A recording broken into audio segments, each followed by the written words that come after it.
Recently, the bank just signed an MOU with the Apple for the creation of an African energy bank. Kindly give us an insight what the operations of the bank will be and the scope of operations. Thank you. This follows from the response I gave you earlier. You see, because many international banks have exited oil and gas financing in Africa, what has then happened is that countries no longer have access to finance. They can no longer develop their resources. And as a result, many of the countries are facing fiscal difficulties. They are facing foreign exchange difficulties. And for us at Afreximbank, what that has meant is that we are being called upon by our shareholders to do more in terms of oil and gas. So the members of the African Petroleum Producers Organization came together and in consultation with Afreximbank, decided that we had to do something about this. And one solution that we thought of, which has now been endorsed by the summit of the African Petroleum Producers Organization, is to create an African Energy Transition Bank.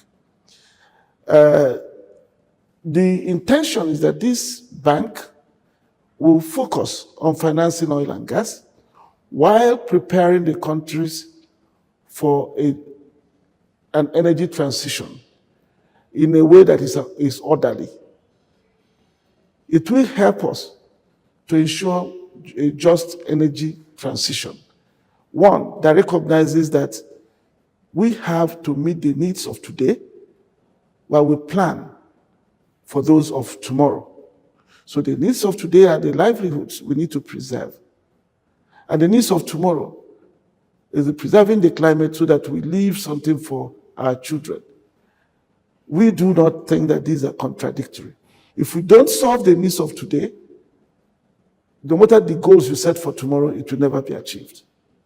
Because the people who are hungry are the most destructive of the climate, of the environment. Africa has a lot of opportunities for production of batteries, electric vehicles, and so on. The Democratic Republic of Congo alone produces over 70% of world cobalt. If you combine what Congo and Zambia produces, you're talking almost of going towards 90%. But batteries are not produced in these countries. So Afreximbank will then have more time to focus on these kinds of ventures that makes it possible for African economies to capture more of the value chain in those battery minerals, while the African Energy Transition Bank will deal with the problems of today. So it's kind of creating an opportunity for a division of labor. We have this Energy Transition Bank to deal with today, while Afreximbank makes sure that Africa is prepared for tomorrow. We think that is what Africa needs. Fantastic. Thank you so much, President Oramah. And we wish the Afreximbank all the best in its future endeavors. Thank you once again. Thank you very much, Uju, and wish you all the best.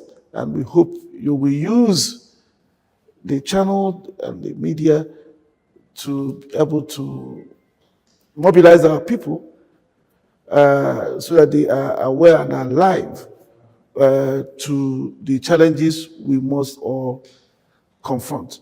And again, I repeat it, the challenge of dealing with the problems of today, which are well in front of us, and also being prepared for those of tomorrow. We cannot ignore any one of these. So we cannot focus on one and leave the other. That is the message I think you should help us pass on to your viewers. Thank you, sir.